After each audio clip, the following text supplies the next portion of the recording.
Hey guys, yesterday I recorded this, like I recorded a reaction to it, and the audio was just absolutely corrupted, and it actually hurt my feelings because this is an excellent bit of work, and I loved everything about it from the start to the finish. I'm gonna be watching it again today, a second time listening through. Sadly enough, I don't like it. Um, you know, watching something and watching something again. But this was so good that I'm okay with this, merely for the fact, you know, in some way my channel will draw attention to this. Um, even I don't care. This was amazing.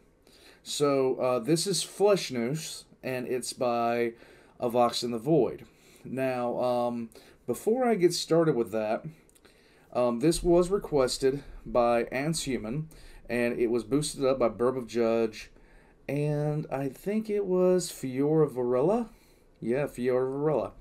They both boosted that up. Now, my wife went and bought something for me, and I'm going to show it to you guys because I like it. You might have noticed it over there for a little bit, but have a look at this little guy. Now this, it was made, it's handmade. I'm not sure what they did, but it's adorable.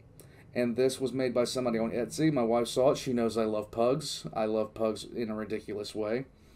But you can actually see the little details. Look at its little smushed face, no snout. Yes. But we need to name that, and now we need to name this. The link. Now, again, I'm reviewing this just because I like it so much. It came with this little wax seal right here, little pug wax seal. Now, I haven't viewed her page, but it will be in the description below just in case you guys want to go check it out if you guys love pugs as much as I do. And the name on here is Moosh. So I think that I think that the woman that does these has a pug named Moosh, and you can see why. Look at its little snout, like no snout. This is the way that my adult pug's face looks from the side. Nothing here. In any case, I told my wife as soon as I saw this, I'm gonna review this because, you know, fun times for me. In any case, we're going to get started on this. Now, this cute, adorable thing aside, this story isn't cute or adorable. This is actually really horrifying. And it's done by Vox in the Void. And frankly, oh God, you know, there are certain things that I turn green with envy when I hear them or see them. I wish I had Vox in the Void's microphone, and I wish I had the ability to, you know, project his tones and stuff like that. The only thing people believe out of me is sheer anger. And when I saw Baltimore's intro for the Imperial Fist video, I turned so green with envy I could have been an orc for a few minutes. But his abilities for storytelling is great, and you're gonna hear it. So I'm gonna shut up, and we're just gonna go. Here we go. Augur Void Station, JUF-D19, Rimwood, Darkan System. They were all going to die. Augur Station Vox Primary Ankum had admitted as much before the station's commander, Sensorium Master Crassus, had ordered him to be silent. None of... What am I doing? I forgot the mood lighting. Give me a second. One second. Okay, anyhow. Let's go. Them needed the Vox Primary's analysis to know what was about to happen. Augur analyst Davrik's main view screen had just come back online. It had shorted out 3 times in the last hour, overloaded by the sheer weight of returns it was getting from the Augur arrays that monitored the edge of the Darkan system. The counter for his sector had stalled at 1,314. And was simply blinking on and off, its red digits throwing Davrik's face into light and dark. Light and dark.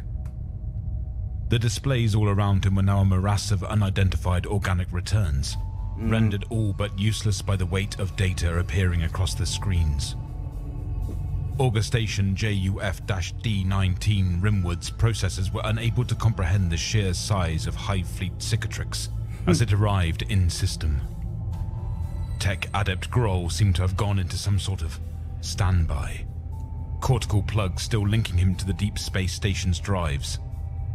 This just gets better and better as he goes on. He has an ability to basically set a mood in this that is just impressive. He sat bound in his binary communion chair, eyes glazed, pale lips quivering. Crassus had given up trying to bring him back online. Estimated time to contact? The Sensorium Master asked, voice hoarse. He was watching the external pict screens. Unknown. Another of the Void Station's 6-man crew, Serene, responded. My systems are all glitched, but running off the last speed and trajectory readings we managed to file, I estimate no more than 10 minutes. Nobody replied. Everyone's eyes were on the pict feed. The external recordings had managed to pick out their doom. The view of real space in the station's immediate vicinity was a grainy, static-washed green, but the resolution was enough to make out the thing approaching them through the void. The Augur's systems had been constructed to collate and analyze non-visual data. Such clinical information was of far more use than the scant things that could be detected through the naked eye, watching view screen images of distant objects. In a twist of cruel irony, JUF-D19 Rimwood's grainy old pic recorders were the only pieces of data collection equipment not overloaded by the sheer size of the Xenos fleet. Now that fleet's vanguard was visible. Something was nearing the station, drawing towards it with a silent, eerie inevitability. Its form defied easy definition. Davrik, born to a middle-ranking Ashhiver family on Colaris Prime, had never seen the ocean before, but he'd witnessed the strange, frilled creatures imported as foodstuffs for Colaris's teeming hab blocks from harvest worlds like Aquim and New Haven. Listen to how he's describing stuff. The thing approaching JUF-D19 Rimwood looked like one such creature, albeit far larger, and cast out into the void. Its back was a gnarled, curling hump of scarred bone plating, while its underside was a mass of dozens of limb-like tendrils that waved back and forth with a lazy synchronization, as though powering it forward through the depths. Streamers of void-frozen fluid clung to its fronds, while its head constituted nothing more than a fleshy maw. Orifices in its spine shell occasionally gouted bursts of bioeffluvium that crystallized in the void. Vanguard organism, Analyst Corday said, as though to break the awful silence that had fallen over the station. No specific class or designation. Estimated time to contact less than 5 minutes, Serene added quietly. We're about to be boarded, or God Emperor knows what else. Crassus snapped, trying to wake up his stunned crew. I want everything wiped. Now. Follow your damn protocols. The icy, expectant stillness that had settled over the station dissipated as they all hurried to comply. Davrik began to wipe his core cogitators and processor units, inserting a series of codes that were authorized by Crassus's gene stamp. The hurried activity helped draw his mind away from the cold sweat slicking his body. He needs to be reading audiobooks with this type of delivery. He really does. The throbbing in his skull, and the bass, panic-stoked fear churning in his stomach. Systems are beginning to go offline, he confirmed. Criticals multiplying, Chief. Crassus didn't respond. He was too busy giving authorization to Ancom to scramble the Vox systems.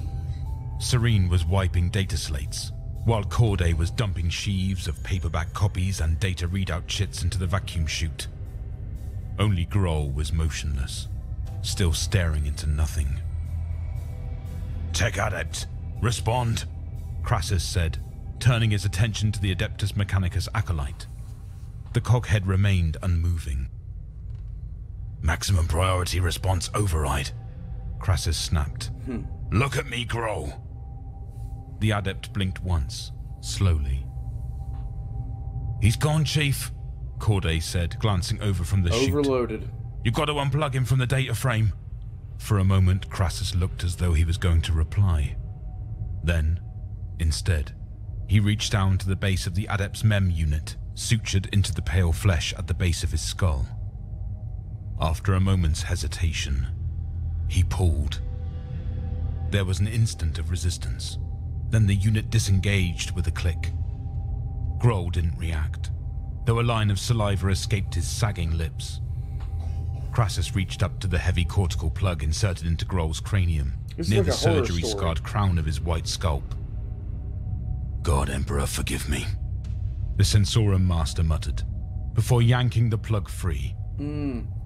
Systems across the station's remaining displays began to chime and flash, as though the machine spirits were calling out in shock.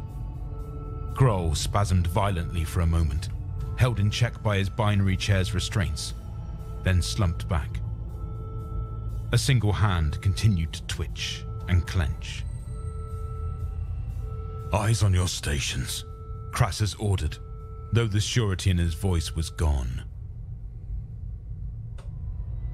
Contact, Serene said.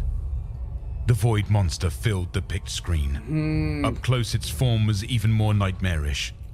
Davrik could see the spine growths that lined its motion frills, and the scarring on its curled shell where debris had lashed it during its long voyage between the stars.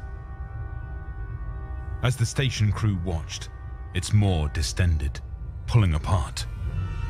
Contrary to Davrik's horrified imaginings, this, by the way, this is going to be disgusting.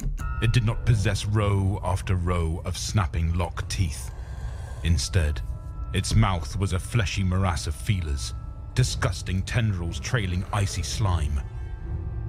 They extended as it came blindly upon the station, reaching out past the pick screen's pan. A proximity alarm bell started to clatter, and Davrik felt the decking beneath him shudder. It's going to eat us, Ankum stammered, looking as though he was about to be sick. Oh, Throne, it's... Silence, Crassus snapped, though he too was visibly shaking. More tendrils reached ponderously out, questing around the station's flanks. Secondary alarms activated, and the adamantium around the crew shuddered and groaned. Was it going to crush them? Tear them open and expose them to the void? Suck them into the vile, drooling orifice now practically pressed up against the pick display? That's nasty. Davrik found himself staring at the terrified image, unable to shift away from his workbench, unable to look at anything other than the unnatural, pulsating flesh that now filled the screen. And then it shifted. The screen blurred, lost for a moment to static. For a second, Davrik assumed one of the monster's tendrils had knocked out the external picked feed. But when the view screen came back online, the image was still present. What was more, the maw was receding. The Xenos beast was reversing away from them. The station shuddered again as the tendrils that had latched around it released their snaggle-toothed grip, sliding back into the monster's depths. Remember, guys, it can always get worse. It pulled away from them, and then went upwards, displaying its fleshy lower fronds as it slipped over the auger masts and Vox beacons. The picked feed on the other side of the station caught its trailing rear as it passed back down the other side, floating on in-system past the little monitoring platform. For a moment, nobody spoke. Davrik, like the others, simply stared after the Xenos creature's languid, receding form. It was Crassus who snapped them out of it. "Turn off those damned alarms," he ordered. Corday hit the overrides, one after the other. Silence flooded the space left by the clattering emergency systems. Even the hum of the cogitators and Vox banks, now deactivated, had gone. Davrik had never heard the little station so silent before. One thing that I said yesterday during this was, when I was watching this was, I've been through several storms. I mean, if you guys have been with me long enough, you know that about this time last year, a small tornado came through where I live and knocked out all the power. You get used to hearing the hum of electricity, things like that. You get used to hearing certain things. There was nothing. And I've been in that situation before. I've been through the eye of a couple of hurricanes, things like that. The sound of abject silence is a sound that, you don't get used to, in any case. What do we do now? Serene breathed. All eyes turned to Crassus. With what was clearly an immense effort, the old Sensorum master stilled his shaking hands. The ugly emergency lighting made him look even more wizened and gaunt than usual. "We wait," he said. "There's nothing else we can do. The distress beacon is still transmitting. One of the system defense cutters will pick us up." That's a negative. It was a lie, and they all knew it. A vast Xenos threat had just arrived in system. The last considerations for the captains of Darkan's handful of combat-worthy voidcraft would be the salvation of the auger stations on the system's fringes. Nor were there any shuttles or salvation pods to facilitate an evacuation. The crew were delivered to the station and then, after 6 months, rotated off for a week's leave.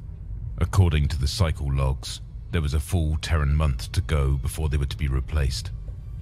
There was no way for any of them to abandon the station. "Why did it leave us?" Corday wondered out loud, staring after the receding alien bioship. "It had us." "We were no threat to it," Crassus said slowly. "No threat to its fleet." "Chief," Serene interrupted. "Chief, look." The auger analyst was pointing back at the pict screens. It took a second for Davrik to realize what he was looking at.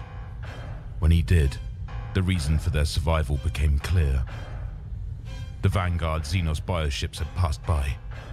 JUF-D19 Rimwood was now at the heart of their fleet. And, compared to the organic drones that quested ahead of the main swarm, the true organisms of the Hive fleet were behemoths. Davrik's mind struggled to comprehend what he was seeing, as he took in sheets of pock-marked chitin the size of small continents, and toothed orifices the size of cities. The thick clusters of tendrils along its flank and underbelly writhed in the solar winds, while its maw was encompassed by 2 great, wicked, beak-like bone plates that looked as though they could have sheared an Imperial capital ship in half. And the worst thing about the nightmarish Leviathan was that it was coming straight towards the auger station. "Oh, God, Emperor," Ankum stammered, over and over. Corday was quietly sobbing, his head in his hands.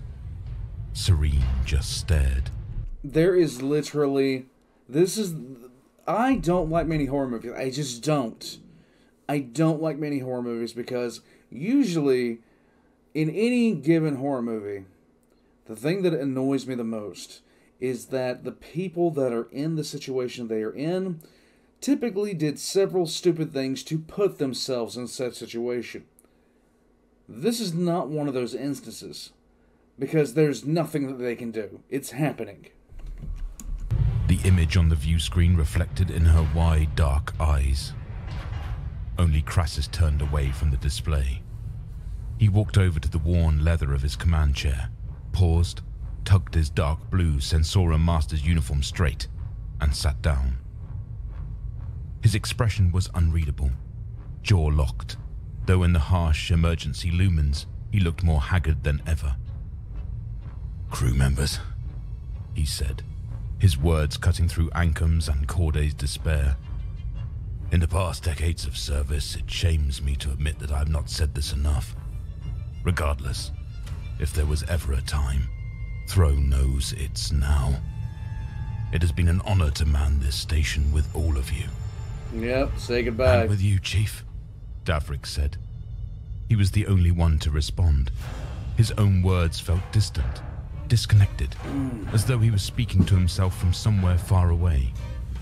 His mind was sluggish, unresponsive. His breathing felt labored. A strange, detached part of his mind supposed that he was probably having a panic attack.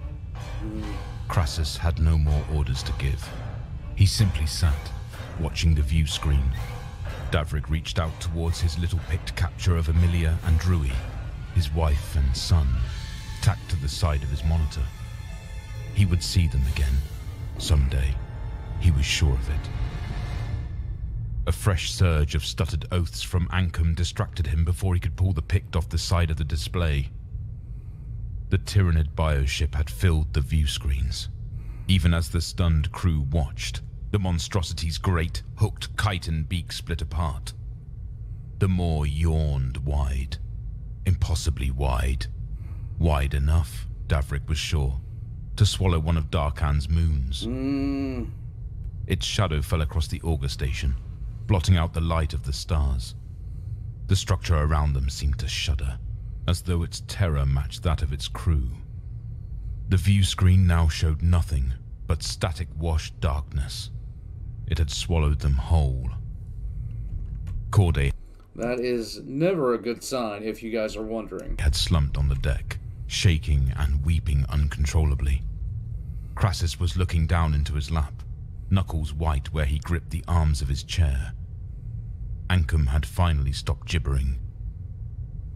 "Serene," he managed to say, looking over at the auger analyst. "Serene, there's something I need to tell you." She continued to stare at the now blank view screen. A sudden impact threw them all. Davrik found himself sprawling across the deck, almost on top of Corday. The station shook violently, tremors dislodging rune banks and audio systems, and sending Davrik's empty recaf tin bouncing across the deck. The alarms triggered again across the cramped station. Crassus, who alone had managed to stay in his seat, deactivated them without comment. The view screen had gone offline completely, showing nothing but grey static. They're going to board us," Ankum stammered as they picked themselves up. Any response was lost in another jarring impact. The station's frame shrieked in protest at the stresses put upon it. With their systems scrambled and broken, it was impossible to tell exactly where they were, or what was happening outside. The station seemed to settle slightly. The sounds of tortured metal reduced to a low creak. They all scanned the ceiling, looking for any sign of a breach. You just hit the bottom of its stomach. Congratulations. "Do you hear that?" Serene said. It was the first time she'd spoken since seeing the bioship.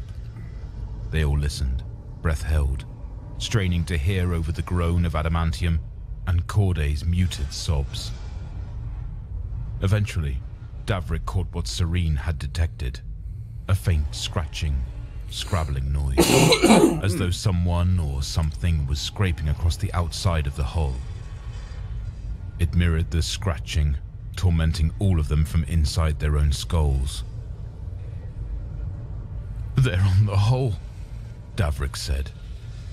Before he could go on, a crash shattered the breathless quiet. The section directly above Crassus's chair, in the center of the station's cockpit, collapsed. With it came a flood of broiling green liquid that struck Crassus just as he looked up. If the old Sensorum master managed to draw breath to scream, the bioacid flooded his mouth, throat, and lungs before he could make a sound. Davrik caught an impression of his death as he was lost entirely in the torrent. Flesh sloughing from bones, organics consumed in a heartbeat. The rest of the crew recoiled, but too slowly. Serene, nearest to the center of the cockpit, was struck by the acidic spray.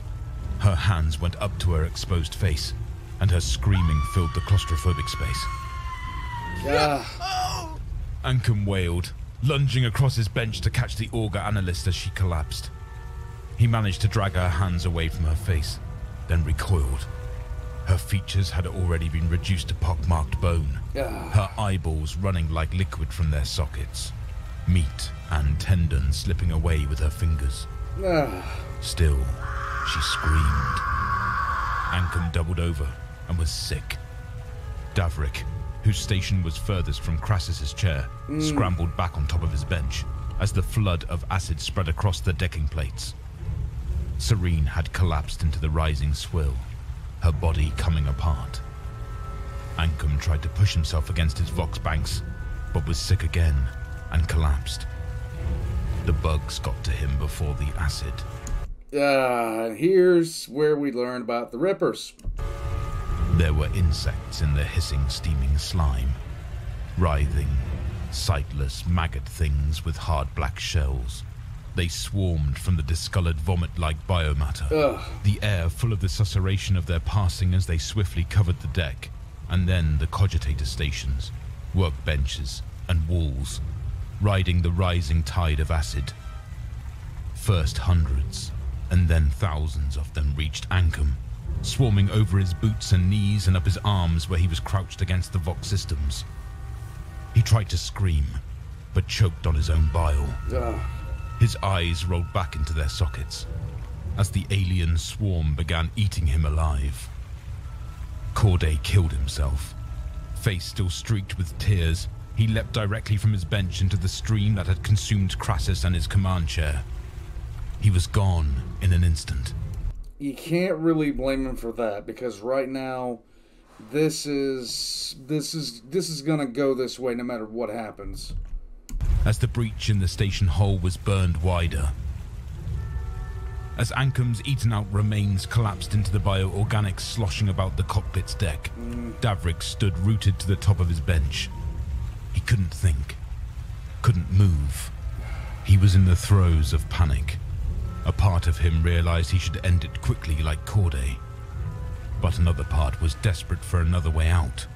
Any way out that avoided the nightmare bile that was burning away everything. It was digesting them whole. Even as the terror kept him in place, Grohl's binary chair collapsed, pitching the unresponsive tech adept into the effluvium. His red cloak billowed for a moment before he was lost, coming apart amidst the steaming clouds of liquefied organics. For a moment, Davrik was alone. For a single ludicrous second, everything felt surreal, ridiculous, almost calm. It had to be a nightmare. None of this horror could possibly be real. Then his bench collapsed. God, Emperor, no! He screamed, trying to scramble back onto the plastile's disintegrating remains. No! No! The bioacid caught him, sloshing around his boots and his lower fatigues. His panicked wails quickly turned to screams of agony as the material was eaten away, exposing flesh that in turn began to slough off. Muscle and sinew became grey organic paste that revealed bone that gave way and splintered beneath its own acid-gnawed weight. Davrik died slowly, on his knees, eaten up inch by the bile and the sightless burrowing things that swam in it. Eventually the insects flooded his raw throat, choking and suffocating him as they ate out his eyes and bored through his nose and ears and into his brain. The acid took what remained. As another section of the hull caved to emit a fresh gout of vicious toxins, the picture of Amelia and Drewy fell from the side of Davrik's primary view screen into the flood. In an instant, the smiling wife and son were gone, consumed entirely. Okay.